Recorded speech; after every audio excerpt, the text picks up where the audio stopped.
It's not that you have to be intentional, because you don't have to be. It's that you get to be intentional. You have an opportunity now with those little ones around you to be intentional about who walks out your door at 18, 19, 20, whenever they leave. You get to be intentional about that now and not miss their childhood in the process. Hi, I'm Sarah Short, your host of the No Way But Through podcast. This is your weekly one-stop shop for all things mom.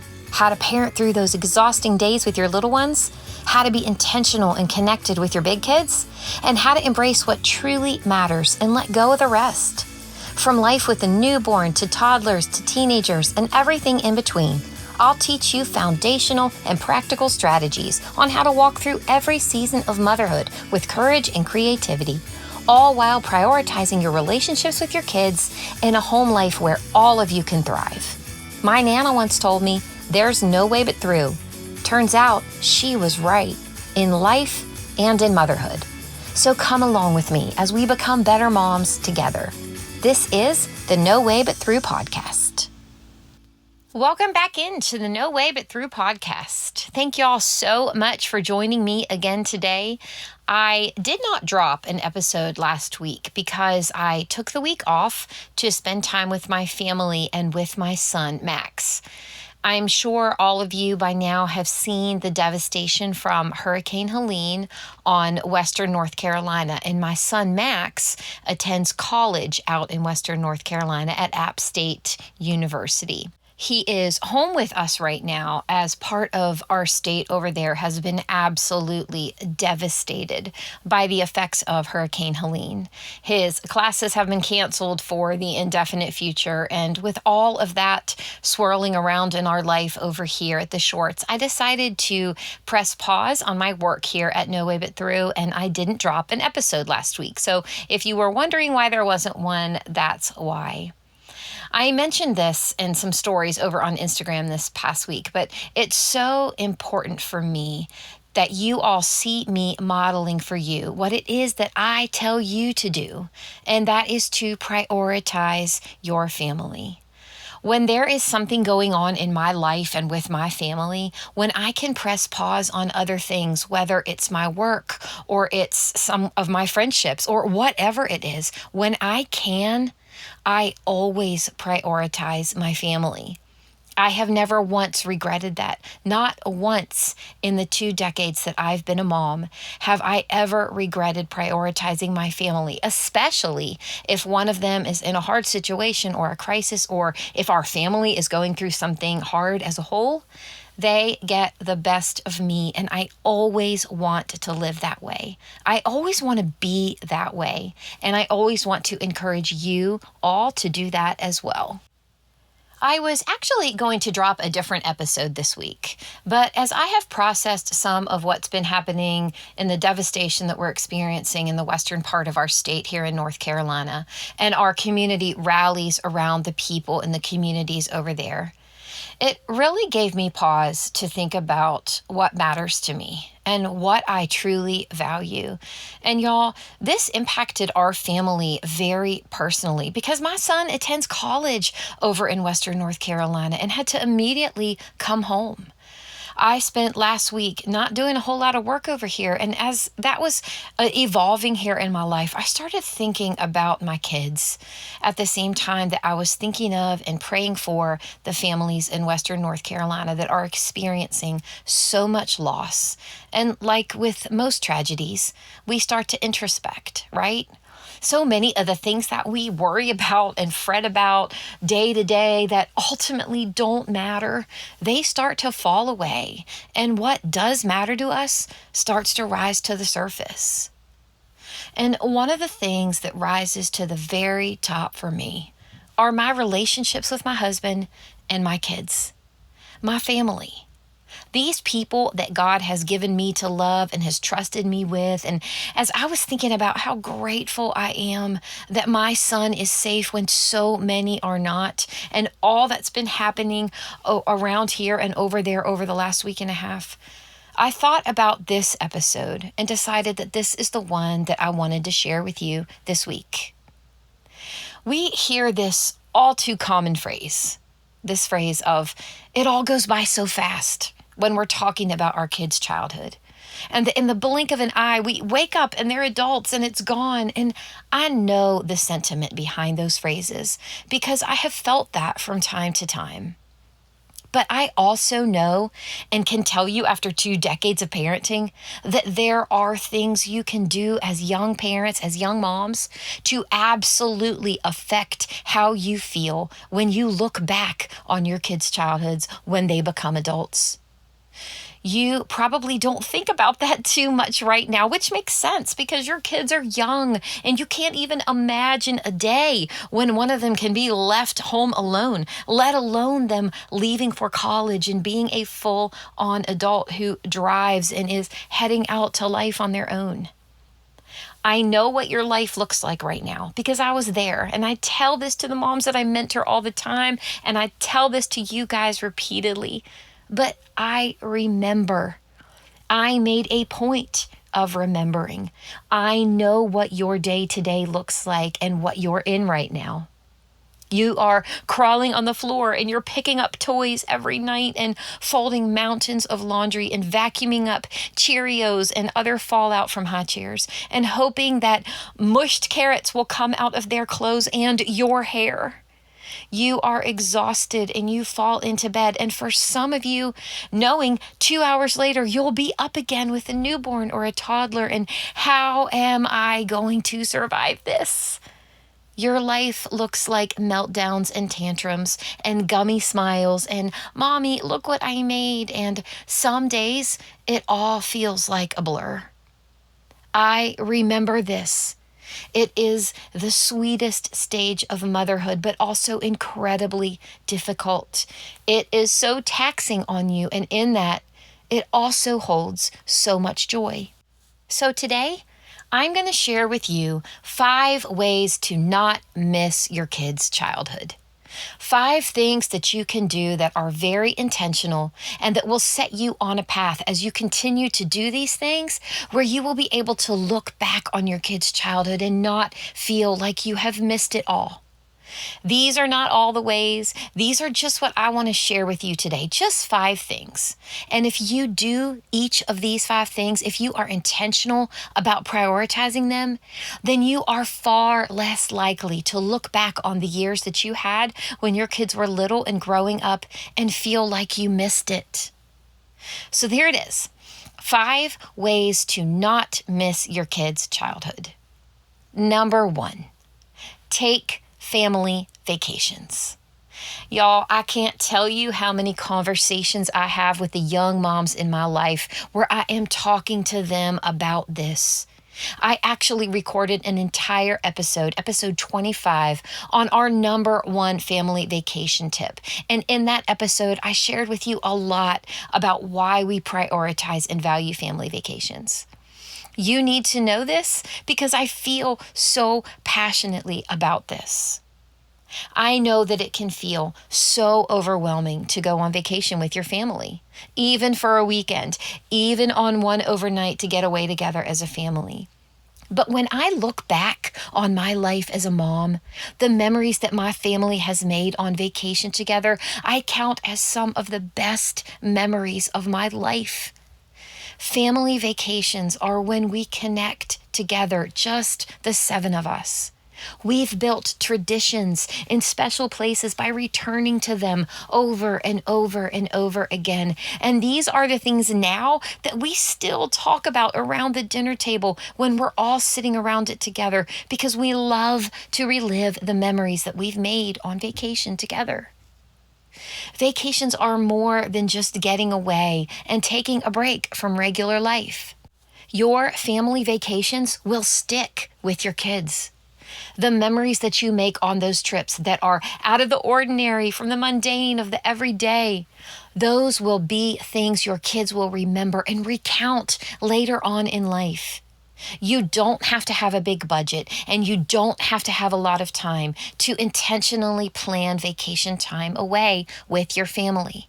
It doesn't have to be flashy. It doesn't have to be expensive. It doesn't have to be for 3 weeks all over Europe. But I want you to take your family, take your kids on those trips, and they will be part of not missing their childhood.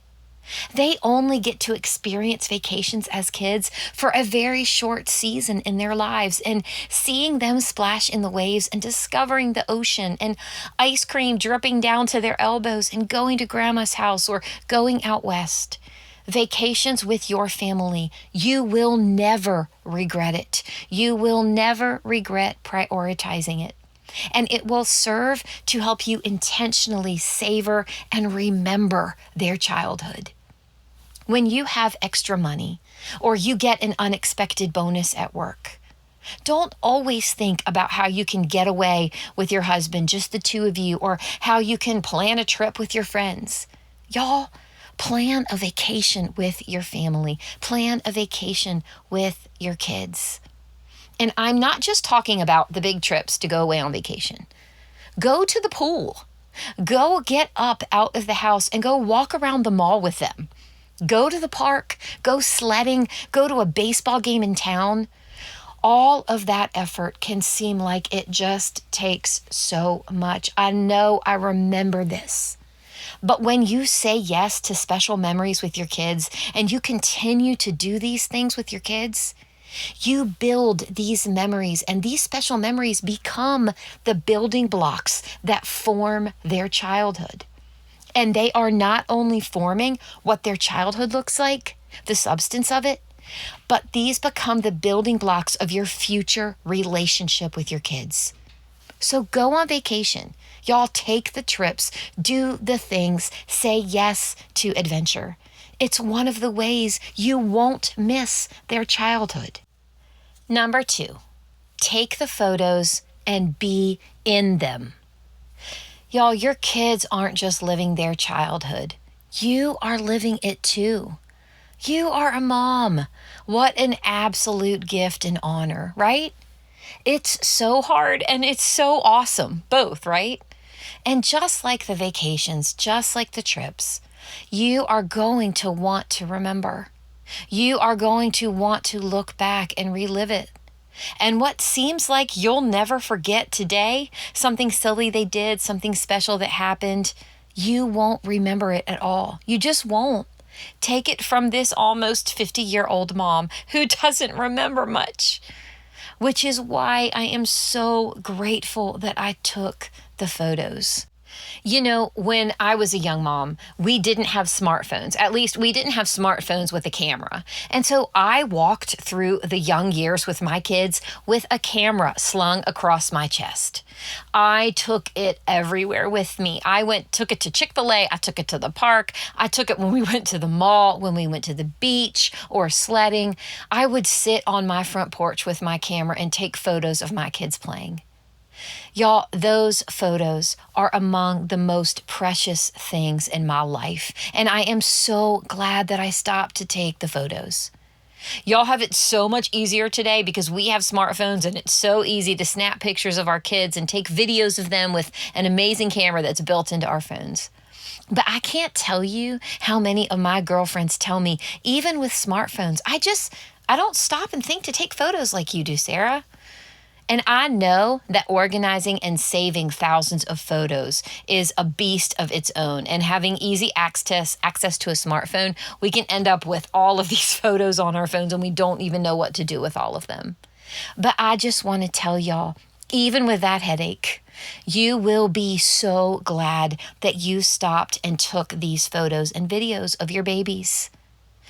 And the most important thing I want to tell you about this is to be in the photos with your kids. It can be so hard for us moms, especially those years when we're birthing our babies and our bodies are changing and we don't look the same as we used to, and we're so critical of our bodies. But y'all, I promise you that you will be so thankful that you were in the photos with your babies and your little kids. It does not matter what your hair looks like. It does not matter what you're wearing. It doesn't matter if you have makeup on or if you've brushed your hair. You are not a living influencer. You are a mom, and you will want to look back and be in photos with your kids. And let me tell y'all, your kids will want to look back and see you in the photos with them.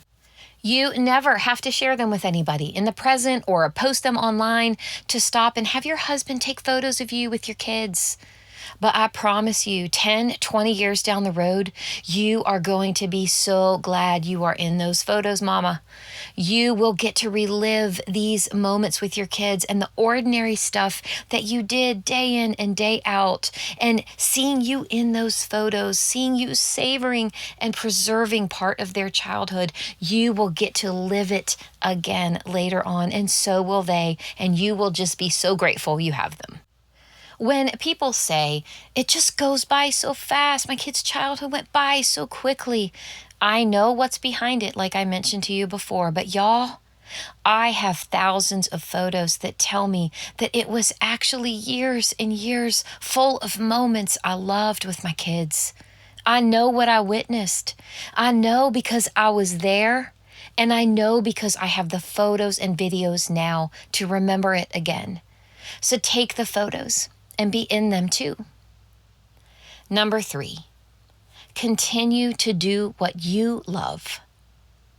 I shared with you in the last episode, Can You Be Friends with Your Kids?, about how my kids see me as more than just mom. My kids see me as Sarah, someone who is creative and loves to do different kinds of things. And now as my kids have grown up, they can tell you what makes me me. They know who I am and what I love to do, and that has been the case since they were really little. It's always been so important to me that they see me as more than just mom. And prioritizing helping them understand that as young children, it not only kept me sane during those young years with my kids and me as a young mom, but it helped me to be able to focus on things that I loved to do. And so it made my time with my family so much sweeter because I didn't feel like mom had become my full identity and all that I was.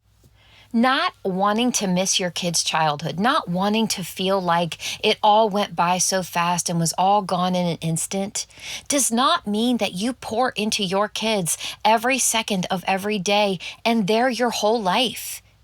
They were never meant to be your whole life. Your kids are not your everything and shouldn't be. You have to be able to let go at some point. And that letting go process is actually something you should be doing slowly as they're growing up and into their teen years, and of course, when they become adults. I wrote a blog post many, many years ago titled Motherhood, 1,000 Letting Goes, and y'all, it is. You let them go the first time you leave them with a babysitter when they're a newborn. You let them go to kindergarten, and you let them go the first time they go to a friend's house on their own. You let go when they finally learn how to pedal and balance on their bike and turn the corner without you.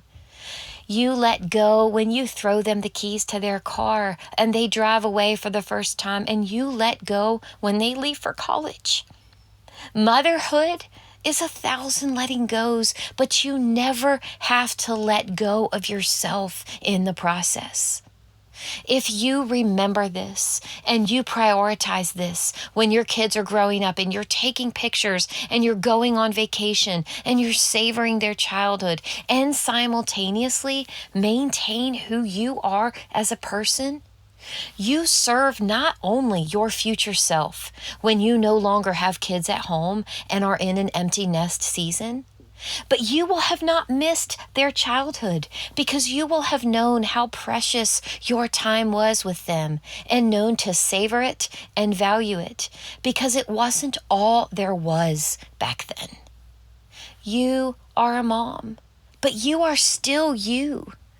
One of the best ways to be the best mom is to maintain your individuality pursue your passions, spend time away from your kids, and do things you love. Number 4, talk to your kids with purpose. What does this mean? Y'all, there is nothing I love more than watching old videos of me with my babies and the baby talk coming out of my mouth as that young mom who was absolutely enamored with my new babies. I loved those baby years. They were so hard for me emotionally and mentally and physically. And I have never been so tired in my life than I was when I had a newborn and 2 toddlers at home. Y'all, I didn't know if I was going to make it. But I took the pictures and we took the videos, and I can look back and relive those years anytime that I want to. And they were so sweet, and I cherish the memories of those years. So what I'm about to say here is not about missing out on that stage. They're babies, and you talk to them like babies. They're toddlers, and you squat down and you talk to them on their level. But what continues to amaze me about my kids, and I felt this same awe and wonder many years ago when they were really little, is that they are able to understand and process so much more than we think they're able to. I credit this mostly to Jason because he has always spoken to them and talked to them in a way that was age appropriate, but that leveraged every experience and every time he had a conversation with one of them that mattered about something that was at school or about a friend relationship or whatever it was that they were talking about, whether it was how they were talking to me as their mother or the way they were treating their siblings or what they were doing at home that they weren't supposed to be doing or not doing what they were supposed to be doing, like their chores. He always spoke to them like they could understand. Because the truth is, they could. Your conversations with your kids should be purposeful. You know so much, and you have so much wisdom that they need. And they don't need it only later on as adults. They need it as children to process the life that they're living right in front of you with friends at school and teachers and your friends that come over, and how to interact with adults, how to process relationships. Your conversations with your kids should not be reactions to what they're doing or how they're acting. You should be having regular, intentional conversations with your kids about what matters in their life at that moment. You know, we can think with so much intentionality about the conversation, about the sex talk that we're going to have with them at some point, when we're going to do this and what it's going to look like. And we spend all of this time around trying to figure out when that should happen and how it's going to happen and what we should do. But y'all, there are dozens of conversations that are just as important, if not more important than that one. And if your conversations with your kids, the ones that have significance and importance, don't happen, then they aren't learning from you things that they need to learn and can learn from you. Your kids are going to learn so much from you by the way that you act. And all of us know, sitting here listening to this, that our actions are not always what we want our kids to imitate, right? We're sinners. We make mistakes. We mess up. We aren't always living and acting in ways that we would want our adult kids or our current kids or young kids to emulate.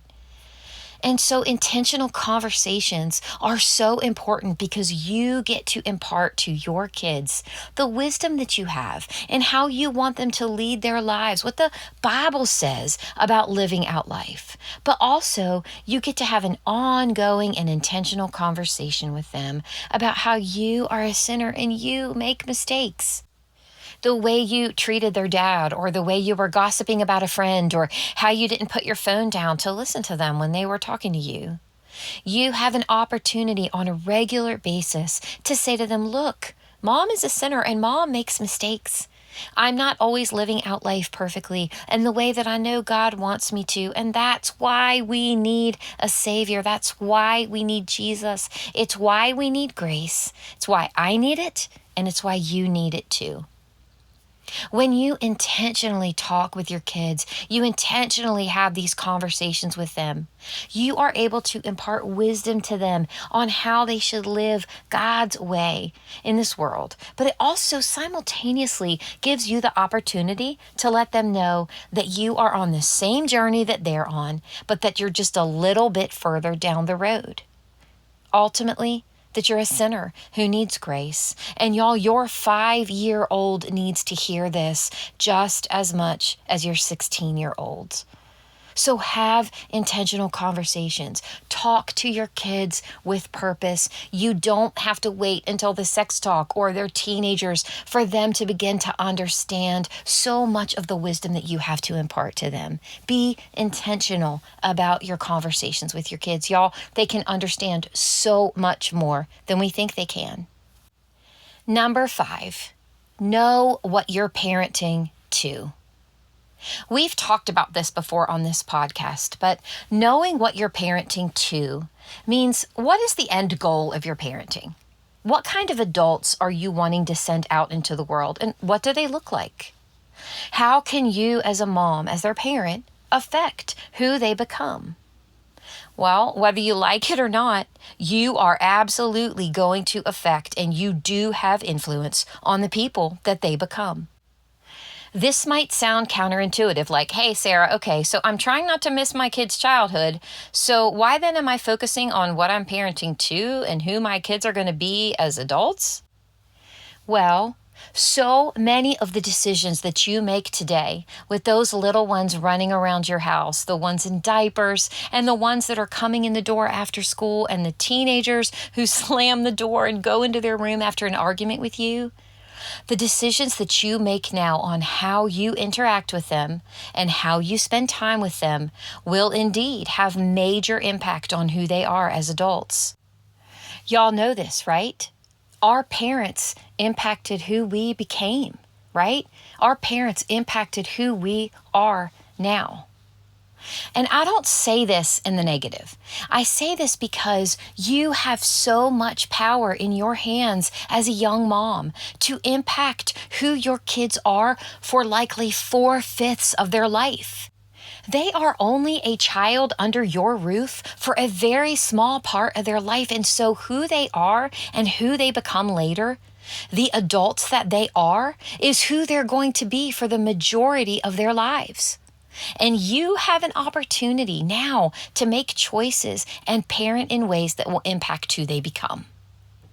And when you keep this in mind as you parent your young children, if this is consistently on the front of your mind and in the conversations that you're having with your husband, then you will naturally make choices that look like intentional investment into your kids, and you will lay down other things in order to choose what's best for your kids.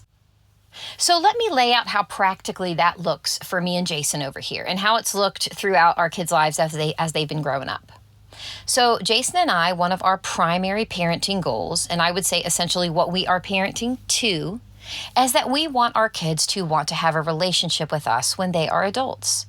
We want to parent them in a way that has shown them honor and respect, that has fostered closeness around our family table and celebrated their individuality, 2 things I talked about in episode 4, 2 habits for building a close-knit family. We have disciplined our kids in a way that has helped them to respect their siblings and others, which I talked with you about in episode 17 when I shared our approach to discipline. We have always wanted a relationship with our adult kids and have felt like we have wanted to correct them in a way that helps them value the relationships in their lives. So because we have parented to this, that has practically looked like being willing to put down our phones and plug them in our bedroom and come out and play a game with our kids together for a family game night or watch a movie with them together. It's looked like playing catch in the yard when we might rather doom scroll on Instagram. It looks like taking the trips and taking the pictures and sitting around the table with them and just having intentional conversations with them about their lives. It's taking them out one-on-one on dates and getting in the car and going to get their favorite ice cream because we just want to foster relationship and closeness with them at 5 and 6 years old. We've known what we're parenting to. We've known that we wanted relationships with our adult kids. And so that has been a priority to us. Spending time with them has been at the top of our list of priorities in our lives as parents.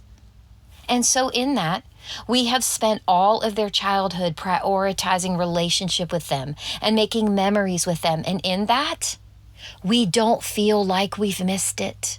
We've been intentional about what we are parenting to.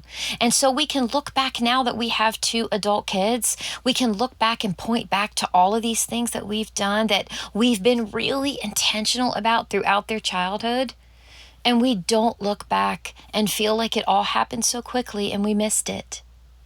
We look back and say that we were intentional about this. This is what we set out to do, to have the relationships that we have with our 2 adult kids now. But we also love the process of what happened over the last 18 and 20 years as they grew up. We cherish it and we don't have regrets and we don't feel sad. We were intentional about it from the beginning. This is what I want for you guys, for you young parents listening to this. There are no guarantees in parenting. I have said this to y'all many times, but there are no guarantees in parenting. X plus Y does not always equal Z. There are no guaranteed formulas in parenting. But you cannot parent on accident and expect to get the result that you want. It never just happens. You don't just wake up one day with an adult child that magically turned out exactly how you hoped while you spent their childhood on your phone, not engaging with them, prioritizing trips with your friends, or your husband completely devoting all of his free extra time to his work, all of his energy to his work. And then wake up one day and you have an 18-year-old that you're sending off to college that wants nothing more than to have a relationship with you. It won't happen on accident. It's not that you have to be intentional, because you don't have to be. It's that you get to be intentional. You have an opportunity now with those little ones around you to be intentional about who walks out your door at 18, 19, 20, whenever they leave. You get to be intentional about that now and not miss their childhood in the process. What you are parenting to might look different than what I'm parenting to. But be intentional about that, whatever it is. You get to do that right now. You have that privilege and honor right now to think about what is it that we're parenting to and to be intentional about it now. So those are 5 ways to help you not miss your kids' childhood. Number 1, take the family vacations. Do the things with them. Make intentional memories with them that create traditions and experiences that they will want to relive when they grow up and relive with you. Number 2, take the photos and you be in them. I know it is so easy as the mom to just stay behind the camera and to not even want to be in front of a camera, especially during the years that you're birthing babies and you have little ones. You might feel like doing anything but that. But I promise you, you will be so grateful you were in photos with your kids. Number 3, continue to do what you love. There is so much that you are teaching your kids by not just being mom to them, but by being you also as an individual. You are helping build a foundation of relationship with them that doesn't just look like parent-child, but that is forming a foundation for adult friendship with them.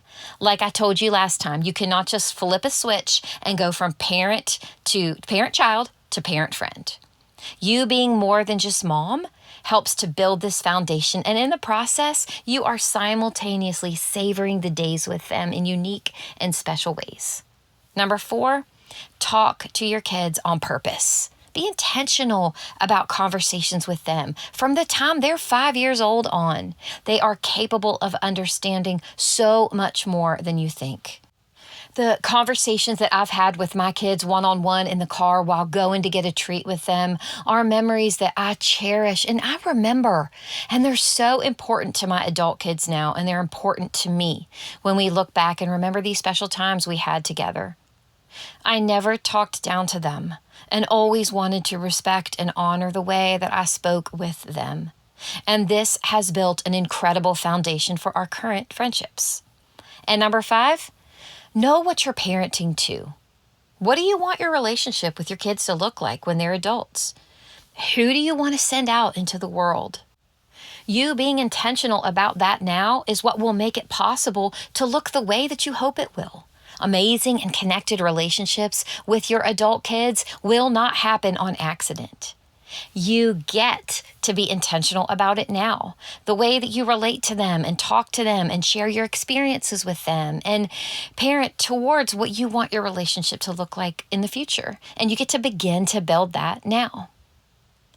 And I want to say this before I close out today because I think it is so important. In all of the things that I'm talking about with you today and sharing with you today, it is never too late to begin to be intentional in your parenting in some of these ways. Even if you're listening and you have older teenage kids, you have so much opportunity, even now, to affect your relationship with them, that years down the road you will cherish and value that you were intentional about it. Now you will cherish and value the times that you had with them to be intentional about it. I would never come on this podcast to make you feel guilty and that you're not doing enough. We don't need any of that, do we? We already feel enough of that as moms, right? But I do hope this episode empowers you and it helps you to see that you have so much that you can do now, that you get to do now if you're intentional about it. If you just think about it from time to time, you do these little things along the way that will have big impact on your relationship with your kids later and who you send out into the world. And in all of that, you will not have missed their childhood.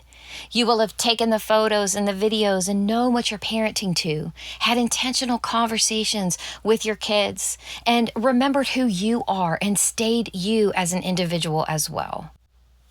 Y'all, you will never regret 1 ounce of intention that you put into your parenting. I don't regret any of the intention that I put into raising my kids and just being intentional about the adults that I wanted to send out into the world and in the process not missing their childhood. That's it for this time, y'all. See you next week on the No Way But Through podcast. You've just listened to another episode of the No Way But Through podcast. If you want to connect with other like-minded moms and join our growing online community, head on over to Instagram and follow along with us at No Way But Through. You can always reach me over there throughout the week. And if you'd like to financially support this podcast, there's a link at the bottom of every episode where you can do just that.